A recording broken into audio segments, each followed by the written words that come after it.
It's time for the Multifamily Network Podcast. 5, 4, 3, 2, 1, 0. Let's start the party. Welcome to the Multifamily Network, the #1 platform for the multifamily industry's hottest and trending topics. I'm your host, Matt Pasalacqua. Let's dive in and get this party started. All right. I want to thank our guests for being on the Multifamily Network today. We've got a robust group of individuals here that are no strangers to the multifamily industry. And on this episode, the kickoff and launch episode of the Multifamily Network, we're going to be recapping a show that we all attend. Most of us have been attending for many, many years. If you're in the MDU industry now or just breaking in the MDU industry, you either know about this show or you're thinking about attending this show. And I will selfishly kind of take the reins here and say it's a show you don't want to miss, especially if you're in the prop tech world or technology world, to service and provide solutions for the multifamily industry. And the show we're going to be talking about, the conference we're going to be talking about, is going to be the NMHC OPTECH conference. And NMHC stands for National Multifamily Housing Council. So from their website, this is a general, not exact, but description of what that is. OPTECH is the hub for the most important conversations and business deals in the multifamily technology and operations field. It is a value-packed gathering with industry peers, industry pioneers, and prop tech innovators shaping the sector's future. Maybe I should read it in more radio voice, huh? OPTECH is a must-attend event for forward-thinking operation leaders who want to leverage simplified, integrated, sustainable technology for better performance and communities. The OPTECH event is open to both members and non-members of the National Multi-Housing Council. So without further ado, that is the show we're going to be discussing, and I want our guests to introduce themselves.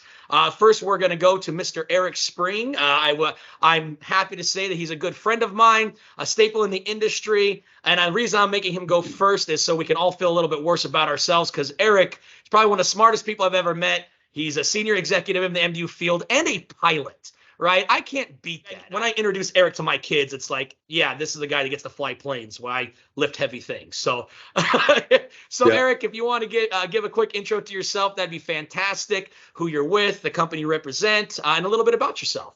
Great. I'll send the Venmo for that plug. I appreciate that.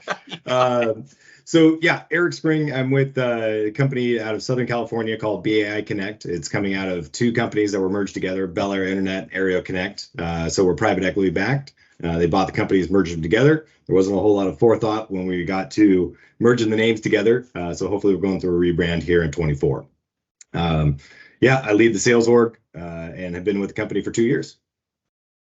Awesome. I appreciate it. And then also, without further ado, and Keith, I'm going to make you go last because, well, it's Sandy. So, but we have Sandy Jack. Sandy Jack is also a pioneer in the industry.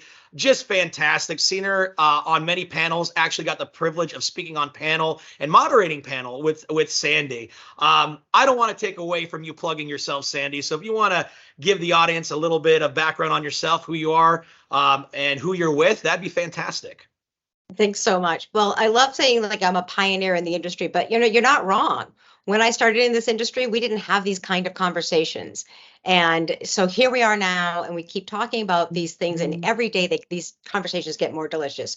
So I started back in the Wi-Fi, back before we even had managed Wi-Fi or bulk Wi-Fi or connected communities before then. And so with the conversations that we've been having, here we are today talking about these kind of things.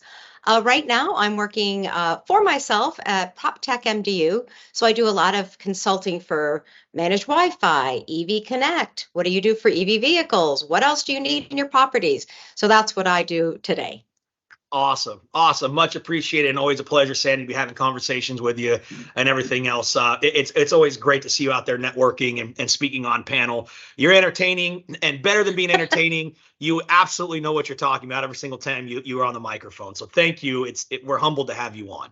Thank you very much. And then also just as important is Keith.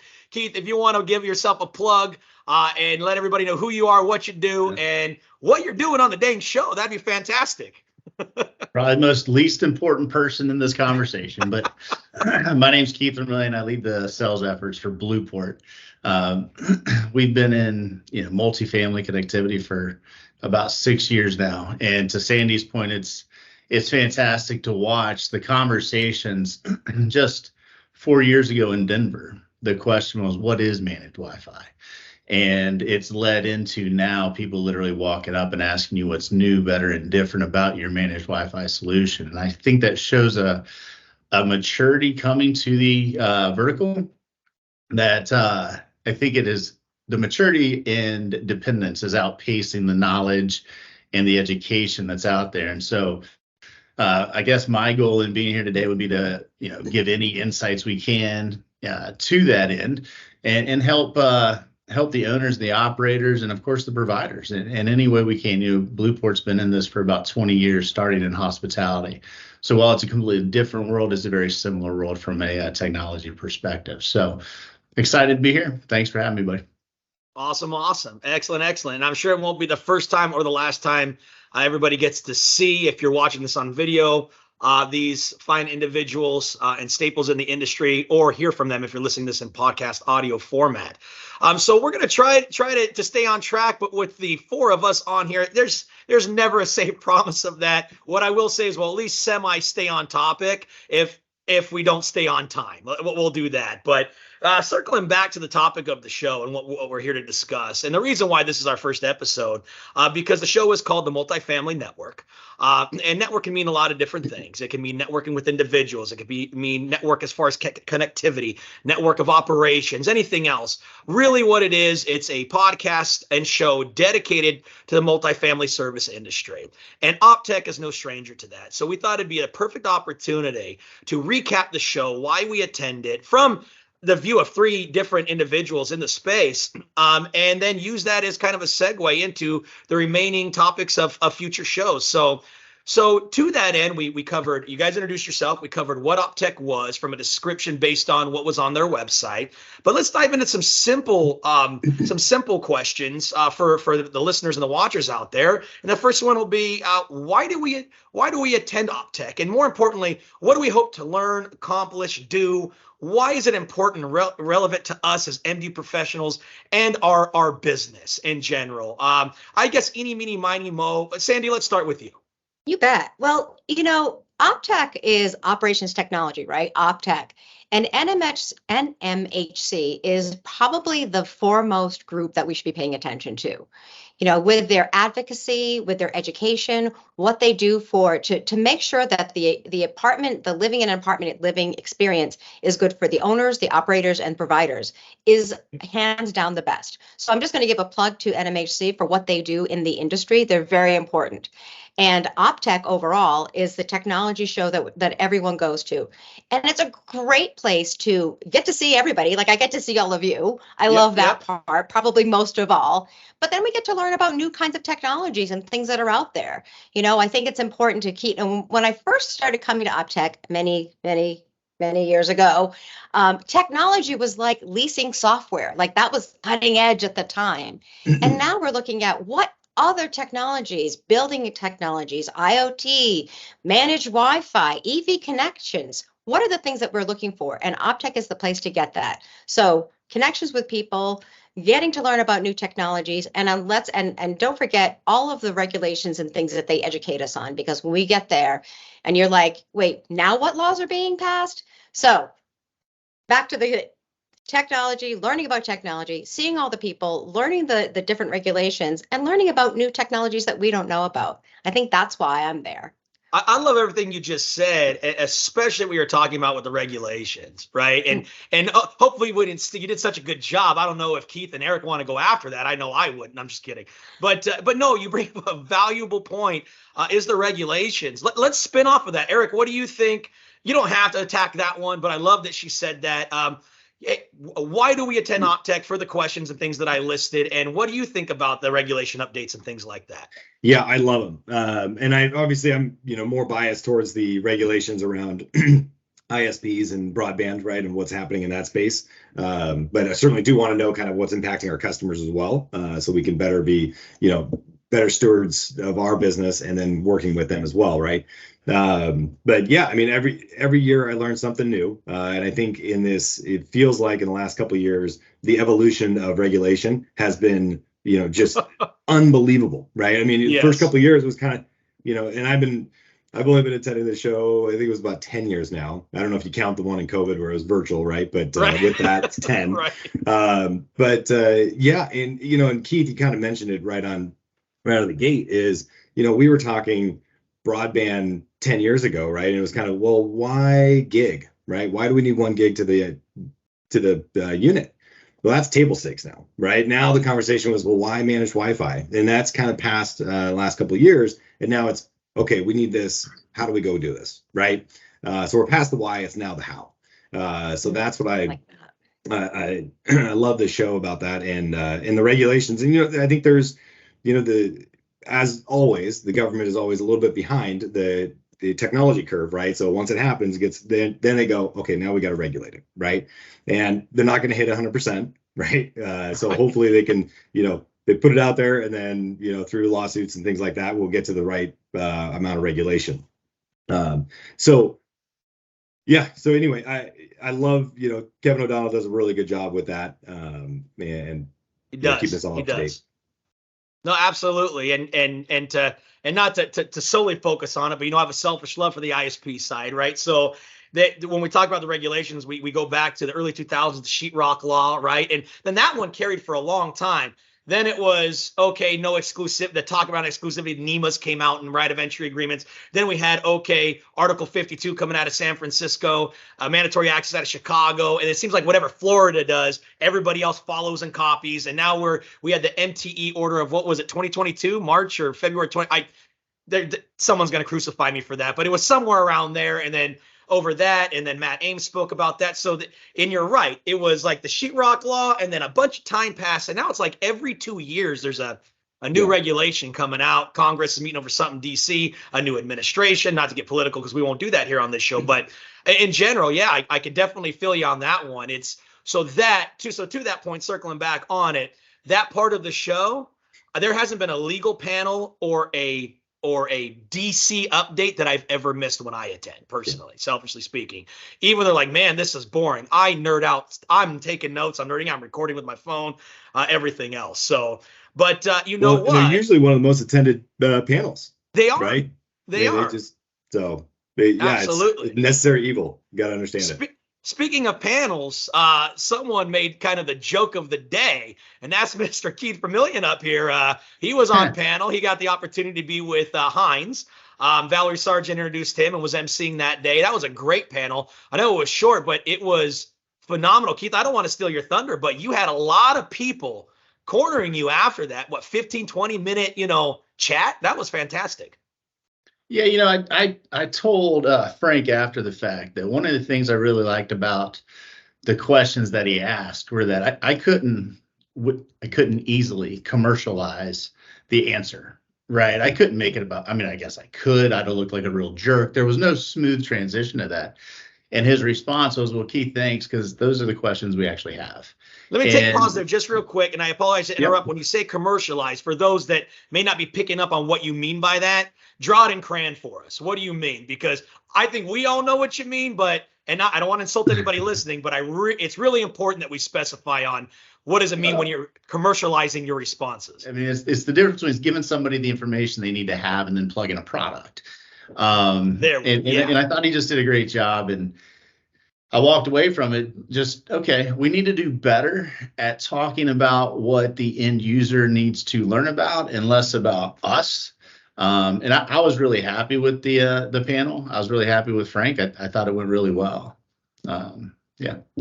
Absolutely. And that was funny. So for those of you that don't know what joke I'm referring to, Frank had asked a really, really good question, to Keith's point, a really good question about, well, what about garden style? Or it probably was questions surrounding it. I may be paraphrasing. Go ahead. So I'll step on you a little bit, Matt. He asked if there was ever not the appropriate time to introduce managed Wi-Fi. Yeah. And, that it's a value proposition. So my answer was, it's just technology. If you've got a checkbook and a sense of humor, we can make it happen, right?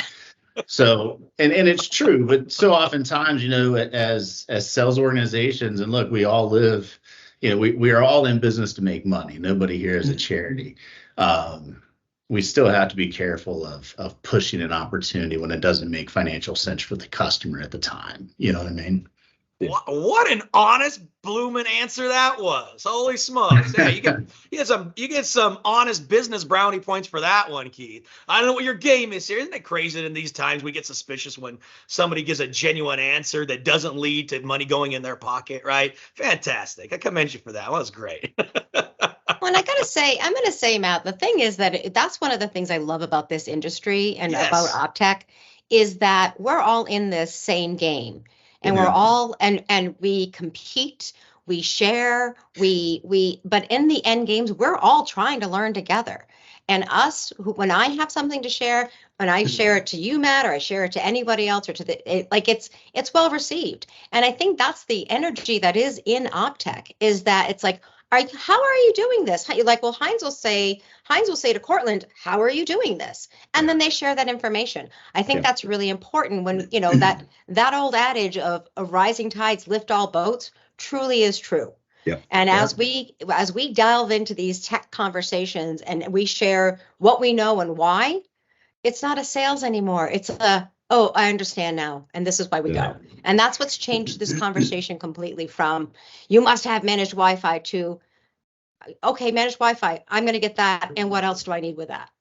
Because I understand the value prop. So I think that's the energy of this group overall. And that's what makes it so just exciting. And we all talk about like, oh, the panels and this, and we're learning that. Like, that's the part that I love about this. Yeah. Yep. Eric, did you have something to plug in there too? I was going to say, that's the one thing that drives me nuts with some of these panels, right? And it's tough too, because there's some really big sponsors out there that they pay to get on that panel and they're going to plug their companies, right? But when you get there and it should be a really great content, right? And then they're just sitting there plugging their companies. It's kind of like, right? We all roll our eyes. Yeah, exactly. Maybe it's because we just don't have the right people on there. Right. And we should be talking more of the technology piece, not letting salespeople up there talking. So I don't know. That's one thing that does drive me nuts. And I know they're trying to combat that on all these every year, trying to get better at that. Right. So, the other piece I was going to mention on top of the regulation is also that prop tech, Sandy. You mentioned that, there's been billions and billions of dollars of investment into this prop tech space. And boy, it was like 5 years ago. It just seemed like every week there was something new coming out. And so it was really fascinating to learn, and it's actually kind of sit on the sideline and look and see what these developers and owners are doing and hearing the pitches to them, because there were some really cool ones. And there's other ones where it's like, that's a nice to have, right? I don't think that's going to move the needle. And how are they going to pay for that and justify the return on investment? And then obviously we can help enable that piece down the road, but we just got to know what it is. And so it's been interesting. What do you think were some of the prop techs that were interesting?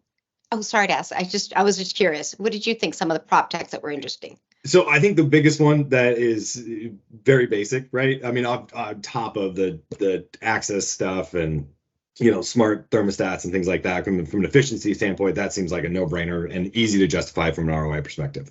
But one that I find really fascinating, and again, it's boring, is leak detection, right? I think that is one thing that I'm just surprised that the insurance companies don't mandate that in all new construction.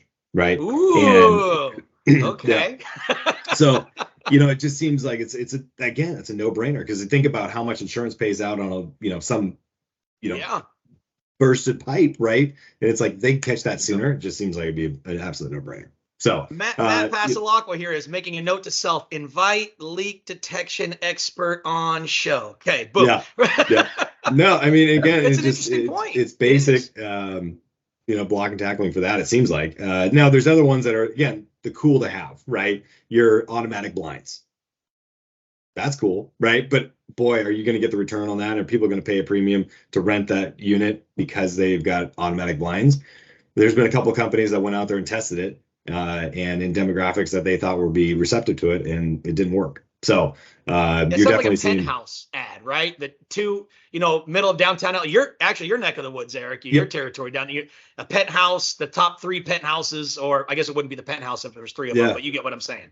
Well, and I don't know if I can mention their name on here, but there's a big REIT out there, three-letter REIT, that did this and they picked Boston, Seattle, San Francisco, LA, kind of the big tech markets, right? Where they thought they could get a premium on it, put Sonos in, put everything automated, right? And it was about a 2-year experiment, and they don't roll that out anymore. So, well, I got to tell you, this is why, I feel like Drew Carey on Whose Line Is It Anyways giving away points that don't matter, right? When I'm like, oh, Keith is winning, then Sandy jumps in, then Erik jumps in, and I'm like, you know what? I just, like 10,000 points for Keith just because we have a relationship, 12,000 for Erik because we're more friends, but an extra 4,000 for Keith because he's in charge of my payroll. And then Sandy gets 20,000 just because it's Sandy. So we're I love it. Well, and this is the kind of conversations that are so interesting when you go to OPTECH, because you learn what's cutting edge. And I'm going to use the EV charging as an example. Last year I went with my friend was handing up the panel, and I'm like, I'm going to support him. And I was like, me and 5 other people. This year, big room, standing room only, because EV charging became like, wait a minute, should we be looking at this? Well, how is this going to help us? And so all of a sudden there was a big shift. And that's what's exciting about going to OPTECH, is you're finding about things that, wait a minute, that wasn't on my list. Package delivery wasn't on my list. This wasn't on my list. EV charging, wait, am I behind? Oh, we're all behind? Okay, how do we catch up? Perfect. And then we as a group go together. Go ahead, Beth. Sorry. No, I was going to say perfect segue. And because one of my next questions was going to be, what do we wish to hope to see from OPTECH in the future? Right. So next question, basically, we'll continue on everything we're saying for the purpose of the show. But to your point, Sandy, what do we wish or hope to see from OPTECH in the future versus what we've seen and continue to see? Now it could be, hey, nothing needs to change, or hey, this needs to change. And I'll give an example, right? So we were having some banter. I think we were with a few different, names in the industry. And we were talking about how there's loads of market development leaders who, to you guys' point, will commercialize things, get on stand. And we talk about these technologies or prop tech or everything else. But who we never hear from is the engineers that are actually designing and building it behind the scenes, right? So instead of Matt Pasalacqua, VP of Blueport, getting up there and say, not that none of us know what we're talking about, because we do, but why not my engineer, right, who's actually back there developing it, or Erik from your company, the guy that's in the field deploying the microwave, millimeter wave technology, and Sandy from but you guys see what I'm getting at. So, and again, you don't have to use that as a launch point. That was just a sample, but what do we wish to see more of? What could we do without, if you want to offer it? And what do we wish to continue to see? Keith, why don't you go first this time? Oh, great. So I usually just try to mirror Sandy. Me too. So I love the thought, putting engineers on stage and having them actually solve problems is fantastic. I think that it would require some Q&A from the audience to get that done. Because I think the simple reason that they put salespeople on there is that, salespeople have to take a product, put a value on it, and then relay that value, right? Yep. And so we're pretty good at that, but unfortunately we do tend to commercialize things because our pay depends on it, right? So they got to find a balance there. And I would love to see all engineers. The same thing, there's going to have more space. I mean, there were so many people there, it was so busy. And then I could use an extra day. I mean, my liver hurt after Vegas, but I could have used an extra day to meet with people. But I think that's naturally going to happen, right? They're going to have a bigger space. Talking with Kevin, they're outgrowing the venue they were in, which kudos, right? You're outgrowing the Vegas venue. That's fantastic. But I could use an extra day for meetings. There was just so many people to talk to. It's funny that you say that. I tend to remember that pre-COVID, and maybe I'm wrong. Erik, correct me if I'm wrong, because I've been going. I don't remember the last time I didn't attend an OPTECH show, virtual or not, right? I thought there was one more day, even if it was just to arrive. Yeah. Did it used to be one more day? Yeah, it felt like, there used to be like 4.5 days, right? I mean, it took the whole week. And then it was kind of like, okay, guys, that's a little long, right? Then it felt like now, okay, we've, again, it's kind of the regulation thing, right? Like, okay, that was too long, a little too short. I think they're finding the right amount. I do agree. I think this one was maybe a little short because gosh, I mean, myself, I was back-to-back meetings, so I missed a lot of the panels, right? Yep. And, like I said, I do like to attend a few of those panels. No And they question. didn't have the every year. So I actually talked to them about this because I said, hey, seems a little short. Seems Yep. a little Yeah. short. And they said, well, we kind of got rid of the keynote speaker. So that was a whole day. Oh, yeah. Right. Got rid of Yeah. the keynote Okay. speaker. They had a keynote speaker the last day to try to encourage people to come. Me and Yeah. 3 other people were there. But they and it was Are you great, listening? actually. Are you listening out there? It was fantastic, actually. And it was the CEO of the Atlantic talking about AI. Fantastic. That's another whole thing we haven't even talked about AI, but digressing. Being longer would be helpful. And I always have to say, please no Vegas, please no Vegas. I know it's like the place to go So to. glad you said that. I feel like I'm a jerk for saying that. Maybe it's because I'm a West Coaster and I grew up 3 hours away from Vegas. And Well, I'm calling you a jerk, Matt. I'll let Sandy have her opinion. but I love that town. I'm trying to interrupt. I know I'm just supposed to be moderating here, but I do not like conferences in Vegas. That's just me. Too distracting. Yeah. It's too distracting. Too It's distracting. too distracting. And we want these conferences to be successful and the people that pay the bills want people to go to the expo floor. We want to have Heinz be seeing our stuff. We want to have, that's supposed to be where the commercialization is, not on the panels. Yeah. And so when we have Vegas, all of Vegas to contend with, it's really hard to say, hey, come get this free pen, so I think I'm happy that next year is going to be in DC because it's kind of a captive audience. I love that venue. It's really great because you're close to things, but you get to stay, and then that's when you have all those great conversations. So for me, no Vegas would be better. I do love the content, and I love how they listen. They are, first and foremost, NMHC is a group that cares. This is their industry. Absolutely. And their advocacy for us, for all of us, and that's why it's going to be in DC so that they can talk to the decision makers, the lawmakers. I mean, this is an incredible opportunity for us all. But yeah, I think that their content is great. Like I said, they brought in AI this year. They brought in EV charging this year. These are 2 new topics that we are not really like Wi-Fi. I remember when Wi-Fi was the big conversation, like how should we talk about Wi-Fi? Now it's like that's table stakes. But but now, so every year they listen to us of what we want to hear.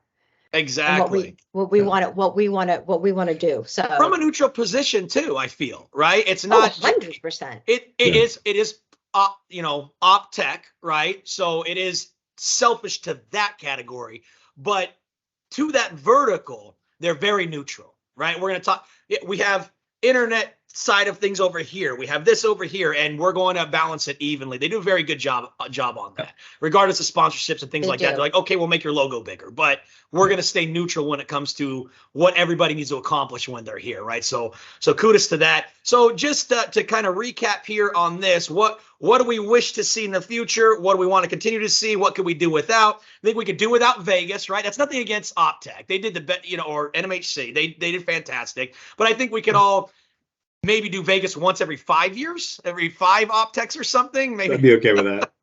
Yeah. Not much more that we wouldn't want to see other than how short it is, right? What we could use more in the future is an extra day, right? Even if it's a half day, maybe everyone arrives a day before, and then that day that everyone's supposed to be arriving, that's actually full of content or even meetings, just networking. I don't know.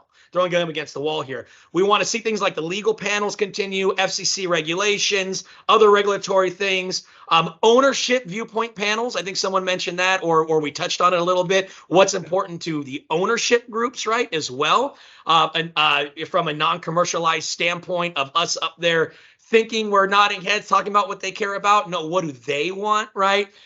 So yeah, I think this was anything. Did I miss anything? Anyway, Erik, I would say the ones add? that I really enjoy are the CEO panels, right? Oh, yes. Yeah, more that because they can speak a little more free, right? And I think back to the time that I was at a larger company, right? And I had my talking points for the panel.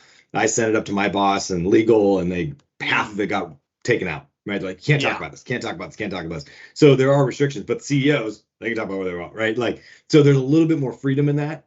And I do love, especially, a lot of these CEOs all know each other too, right? Because it's a small industry. And some of the banter that you get back and forth is just phenomenal. So yeah, I really, really do miss those. And again, I know it's hard to coordinate on that and get those guys to show up, but I'll tell you what, there is two individuals, not to plug the other show because we will talk about it later, because Terrapin is doing Connected America this year, America Connected. I forget which order it goes in. Forgive me, Terrapin. But when you get the Charter senior exec and the Comcast senior exec, the banter those two have together, I won't mention their name because maybe we'll have them on the show one time and we'll let them do that. But it is to die for. It's like this. I think you guys know what I'm talking about. It's hilarious. And it's fun. It's a fun, playful thing, but they really go for each other's throat in a fun way. It's hilarious. So I agree with you. The CEO panels, and when you get the senior execs up there and they're able to do that, if you don't remember anything else, you remember the brand, you remember their personality, and you at least remember the topic of the panel, even if you don't remember the direct conversation, right? So yeah, absolutely. I think that's fantastic. I think the one thing I would add, and maybe it's just because I'm a hyper person, I'm squirrel, is we're all multitasking. We're all on our phones. We're answering emails. We're trying to put out fires, especially if you don't go with a crew and you're there by yourself and you're trying to work at the same time. A little bit more audience interaction, maybe things that you can do with your phone. I like the polls when they do the polls. It forces you to stop what you're doing, look up. Oh, let me answer that poll. What do you mean? I'm going to play with my phone anyways. That's great. Right. But kind of an eyes up approach, eyes up. Right. But again, now I'm just nitpicking, right? They do a fantastic job regardless, but yeah. Well, they'll take all of your suggestions too, which is great. Yeah, absolutely. Absolutely. You call Kevin and say, hey, more polls. He's like, really? Okay, cool. More polls. So let me ask this question. I think it's a perfect segue into everything we are just talking about. In your opinion, and Sandy, we'll start with you. In your opinion, what's the best thing? And we've talked about it a little bit. So if we get a little redundant, it's okay. What's the best thing? What are the best opportunities? What's been the most valuable benefit of participating in OPTECH over the years, and why? Such as do you see value in exhibiting or not exhibiting? Is it personal and professional development? Is it sponsoring, networking opportunities, company exposure, or all of it? I don't know. What do you feel is kind of the conglomerate? And we say all of it because I think it's super important, like this is the one show whenever because people always ask me, hey, what show do I need to go to? I'm like, number one, OPTECH. After that, you figure out yourself. Yep. Because this is the show that really does everything and takes care. Like they're going to support the industry on the ownership, the residents, the vendors, the technology, and they are as interested as we are. And they provide that platform for all of us to do all of the things that we need to do. So exhibiting there is super important because how do people see you, right? Right. So exhibiting there is really important. Being in the panels, watching all the industry, and then meeting all the people inside of it. There's not one thing that's not great about it. So I think when you say what's great about OPTECH, literally everything except Vegas, literally everything is it's the kind of show that I wish all shows were like. And I think part of that is because they are very strong about not toting your own wares or commercializing it. Like you can't, that's what the expo is for. You can jump up and down all you want and say, buy my stuff. But when it comes to the show itself, it's about learning and educating the industry from top to bottom. And I think that's why it's such a valuable conversation and why it grows year over year. And people talk about it. How many months ago was it? We're like still talking about how great it was and how many great conversations we had and the people that we saw and it's not enough. It's not enough. I would like to see like maybe a OPTECH 2, like maybe there should be two of them or an OPTECH regional. I consider that broadband communities. Again, not to plug another show, but that'll be another topic. You know what? I agree. For sure. Erik, I'll have you go next. Sandy, I couldn't agree more with everything you said. Fantastic. Erik, what do you think is the best thing that comes out of OPTECH? Why do you attend every year? And do you see value in all of it, just exhibiting, or all of it? Just go, take the reins. No, it truly is. I do agree with Sandy, right? It is all of it, because it depends on, who we're bringing, right? I tend to like to bring my newer hires, right? Then have them just attend the sessions. Say, go listen what our clients are listening to, right? Beautiful. Understand their industry, understand that, right? And then obviously our more senior folks are setting up meetings and kind of going back and forth, on having, client meetings, right? So it's just a little bit, different. It depends on where you're at. Exhibiting is interesting. That's always a tough one for us, especially in Vegas, right? It doesn't tend to draw a lot of people there. But hey, if you're in a different location where you're kind of in the middle of nowhere, yeah, you get a little bit more foot traffic. But then there's always the question of, well, who's manning the booth? And you got to do that. And it seems like you're pulling hair just to get that going. So, we found success in that in certainly a lot of shows. And then there's some shows that you kind of hit a zero, right? So I haven't found the secret sauce to that quite yet. It's, we're still a work in progress. Yeah, I would say that because I completely agree with you, the exhibiting part. I think for OPTECH, I can genuinely say, if the consideration is to not exhibit, it's not because it's not valuable, because it's OPTECH, which a lot of shows, it's like, I'm not exhibiting that, I'm just going to attend, right? Yeah. When I in the past, and Erik, you and I have worked together for many years, even when we would banter on it, it's like, hey, if we're not going to exhibit, it's strictly due to the fact that we don't have the bandwidth to exhibit. Yeah. And it's not justifiable, not that it's not valuable, right? Which is a completely different conversation when me and you or me and other executives have said, hey, the reason we're not going to exhibit at this one is because, right? I think that the thing has always been, if we can exhibit, we should at OPTECH. Yeah. I agree. And I think, and it's another way to support the organization too in the conference, right? Because obviously it's a money driver for them. So, we certainly want to be helping and doing that. But you're right. There is a bandwidth constraint where sometimes, hey, we're not bringing enough folks. We just don't have the time to go do this. Yeah. Unfortunately, it's not a good use of our resources. Yeah. If you're communicating with, a CEO of a large deal, you're about to close and you're going to do that at OPTECH, are you going to rent the booth or are you going to go hold the meeting? You're going to go hold the meeting, right? And that's nothing against OPTECH. Other shows I can say different, Yeah. And no sense to any shows that I've mentioned aside from OPTECH, actually. But I'm just saying there's other shows that we've done where it's like, I'm never exhibiting at that one again. Yeah. Yep. So, Keith, you're next. What's the best thing that's come out of OPTECH? Is it exhibiting person? So same questions everybody else. Steal from them if you want. It's all great. I think I would have to say two things, because one, what I really like, the people we work with, they're also busy too, and they've got jobs to do, and they got to go do what they're good at. And it's just nice to be walking through a hallway, hear a voice like, wait, I know that voice. Hey, I haven't gotten to meet you yet, but we've talked 100 times, that kind of thing. And I love that, because you get to walk up and hug somebody you've been doing business with for 6 months, and you just haven't had the opportunity to get in front of each other.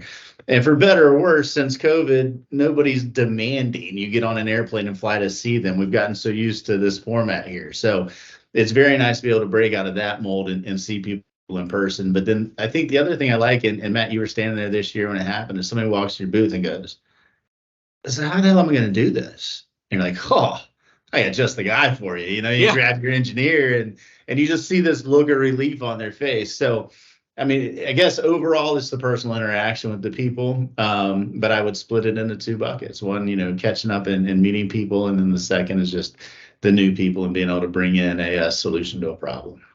Absolutely. And I'm going to kind of circle back to some of the things that you said in the beginning, Sandy, and throughout the show here. And that was, hey, we're rising tides float all boats, right? And I can't tell you how many times, to your point, Keith, something like that has happened. Someone's walked in the booth and been like, you know what? Let me introduce you to my partner instead. Or you know what? I've worked with Erik in the past. This company is doing this. Or you know what? I know Sandy Jack. She's the person for you. Even at the expense of an own deal for me selfishly. I'm going to get you the right solution, even if it's not me. That happens there. Yeah. Every moment, every second. I'd say every day, but we only had 2 days here at OPTECH if you're listening. But I'm just saying it does. And Keith, to your point, the in-person interaction, just priceless. Absolutely. Well, there is a price. OPTECH, don't raise the price, but you get what I'm saying. Exactly priceless. No, it's got a price. It's got a price. Let's leave it where it is. But you guys get what I'm saying, right? I think that you would split it up in those two categories. If you can do it all, do it all. If you can justify doing it all, there's not going to be.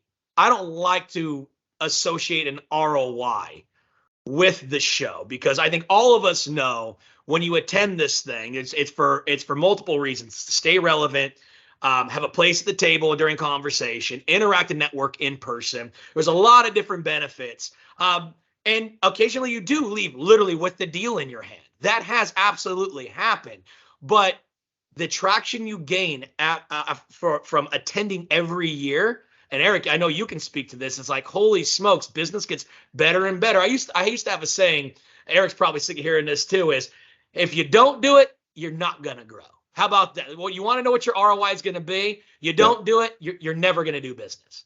How much business am I going to leave with? I can't answer that question right there. A lot. I'm gonna have the conversation. How many people did you plug me into, Sandy? We were in completely different sides of the business. You know, you were doing, PropTech stuff. I was still doing managed Wi-Fi or with another provider, and there's been all kinds of conversations that spin from that. So, anyways, I don't want to beat a dead horse, but I think fantastic, fantastic stuff there. So I think I know the answer to this, but I'm going to ask Keith. I'll start with you. So, do you plan on attending and participating at one or various different levels in OPTECH next year? Oh yeah, I mean the goal is just to grow in what we do at OPTECH and how visible we can be and the involvement we can have. It's a great show. We really enjoy it. We do need to hit them up for some. Maybe we can do a plug in the middle of the podcast, a little commercial for NMHC. Yeah. That'd be great. Maybe they have something else floated in there. That'd be fantastic. Right. That'd be fantastic. No, it's a fantastic show. We'll just continue to expand our footprint with OPTECH and with NMHC as an organization. Absolutely, Erik. I'm assuming I know the answer, but to the conversation we had here, based on the results that have happened over the past 10, 11 years that you've attended, do you plan on continuing to attend and continue to see value in attending? This is on the calendar every year. We are going. Absolutely. Yep. Sandy, same question to you. Well, it was one of the things that I heard someone say on one of the panels. You don't know, when you're not there, you don't know what you're losing. And I think that is the thing with OPTECH. If you don't go, you don't know what you're missing. And you can't put a value on what you've lost. 100%. I think that OPTECH is, it's always on my calendar, and I try to get on panels as much as possible to share whatever I know. But that's like I said, this is the one show that I always say to everyone, if you're starting in the industry, and Erik, I so love that you say, I get new people in there so they can get educated. That's phenomenal, because that's what this is about is, yes, meeting the people, yes, doing business, yes, learning. Mm-hmm. And so I think that OPTECH is a great opportunity for anybody who's in this industry, curious about what operation technology is about, what is the Housing Council like. This is the best show to come to. Oh, absolutely. Hey. And that's, I think, where the synergies with a lot of us align, especially with Erik. It was, when I was with other organizations and heading up different verticals, it was, hey, look, our annual sales meeting, we're going to piggyback that with OPTECH. Ooh. We're going to do it that way, because if we're going to do an annual meeting anyway, we're going to piggyback it with this, because it's not this fun trade show. It is fun, but it is an educational time. It is a time for learning. If Ian Davis is in a room with MDU Law, you get in that room and you listen. If Matt Ames and Art Hubach, that legal panel is going on and they're going back and forth, you're in that room, right? Sorry, I'm an MDU nerd, y'all. I'm a multifamily nerd. I'm getting goosebumps talking about this stuff. Keith, I think you had something else to plug there, unless I read the screen wrong. Sorry. No, I was just going to say that they both said calendar, and I think we should take a minute to thank OPTECH for changing it from November 1st. Yes. Something I could do without is not flying out on Halloween, so I don't have my wife giving me the stink eye. Right, exactly. Now, I didn't have to fly out on Halloween, but it was shorter. OPTECH, are you listening? And so I wanted to make sure I caught those early morning meetings the next day, even though it wasn't a planned day to be there. So it's not their fault. It was my decision to fly out. And I got to do some things with the kids anyways. But I think my only push, and I know they're trying to do this, is just having more honest conversations, right? On those panels, right? Because I've been on those panels and, certainly have listened to them where I'm like, oh, they're just spouting the company line, BS, right? And they know that's not right. So, before we close then, do we want to see some direct messaging for them regarding that? I mean, let's call a spade a spade. What do we want to see with that? I think that's important, because what's funny is everyone I talk to says the same thing. So they must be hearing that. If they haven't, then I would be surprised. But what's the recommendation there? A limited, scope of this, right, is we talk about managed Wi-Fi, right? And, the first leading thing is, well, it's a great customer experience. And it can be, right? But if we look at our NPS scores across the industry, bulk, NPS is significantly lower than retail, right? Where they have optionality there. So, okay, we say it's a great customer experience, but all of a sudden the customers are rating it lower than just your standard retail. So either we're not doing a good enough job of servicing them, right? Or pitching the value, right? So I would love if we could actually drop, all of our, no, we got great NPS, we see higher. And I actually said that on a panel once, and one of the big telcos goes, oh, no, our NPS is way higher than our retail for bulk. I was like, I know that's wrong, right? I was like, I have the stats right here. Matt, I think I think this conversation is a podcast. Yeah. Yeah. I think that's another episode, Erik. You just, I'm gonna steal from you and put that a little check mark on that. I think that's a good one. So here's what I'd like to do, y'all. I just bring up one more point. I felt that this year was even better than last year. I think we can all agree on that. And I think there is a real thing surrounding this. Might be another podcast, digital fatigue. What we're using technology for right now is perfect for these shows. Nobody had to fly in for this, but our way, and this will be future, I think everyone loves having these meetings. They're convenient. It's limited travel and expenditures and things like that. But at the end of the day, when hundreds of thousands of dollars, tens of thousands of dollars are changing hands with business development, when is it right to get on a plane and go visit someone in person to build that trust? And we don't have to answer that question right now. What I'm going to say is OPTECH allows for that, is what I'm getting at. OPTECH allows for that. Keith said, hey, I know that voice. Hey, I've been doing business with you for 6 years. It's great. Give a big old hug. I can't tell you. It's fantastic. And I think that the digital fatigue, the relief of that digital fatigue was alive and well at OPTECH this year.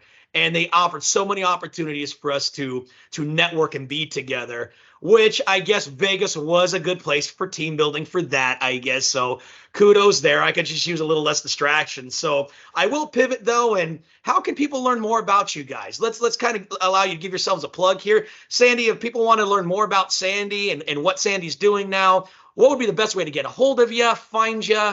Go ahead and give us a plug. I'm going to just say, just LinkedIn. Honestly, That's the easiest place to see my face. I use an old picture. I'm prettier, smoother skin, less sweaty and shiny, Yeah, I use LinkedIn as the tool to make sure I keep on top of everybody. It is the social media of the business world, and so that's where I'm at. Yes. Erik, same for you. If people want to learn more about Erik Spring, the pilot, the warrior, the everything, the senior exec, anyways, go ahead. Yeah, I'd say it's LinkedIn. Now, full disclosure, my LinkedIn is, game is really weak. I actually had someone mention that and they go, gosh, you need to update this and, actually put some content in here and be a little more active on it. So that's my 2024 plan, right? That's my New Year's resolution is, okay, I'm going to be a little more active on it. But certainly I still look at it. So that's a great way to connect.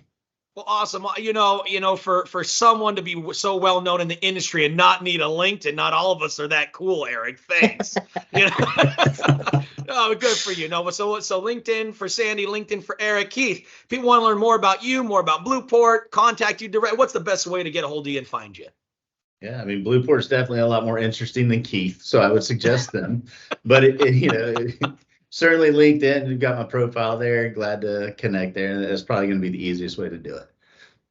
Awesome. And check out Blueport, the website. Yeah. Oh, yeah. Absolutely. LoveYourNetwork.com, BlueportWireless.com. It'll all get you there. Well, perfect. There you go. Check your websites. Awesome. Well, I want to thank all of our guests for being on here. So the next episode is going to be a very interesting episode. I hope everybody tunes in. We're going to be talking about the dangers, or whether it's a danger, of calling internet a utility. It seems that something, just a little cliffhanger here. So we put a poll on LinkedIn. We've got some very interesting results from some well-respected individuals and players in the space where you think they would have voted on that poll one way and actually voted another. So I'm not going to give any more away until that episode, but the next episode will be the dangers of, or if it's a danger, to continue to refer to internet or even Wi-Fi as a utility in the multifamily or residential space in general. But Sandy, Erik, Keith, thank you once again for being on the show. Absolutely stunning to have you on here. Always great to network with you, and thank you so much. Thanks for putting it together. Thanks, brother. Matt. Thank you, Matt. Awesome, Appreciate awesome. it.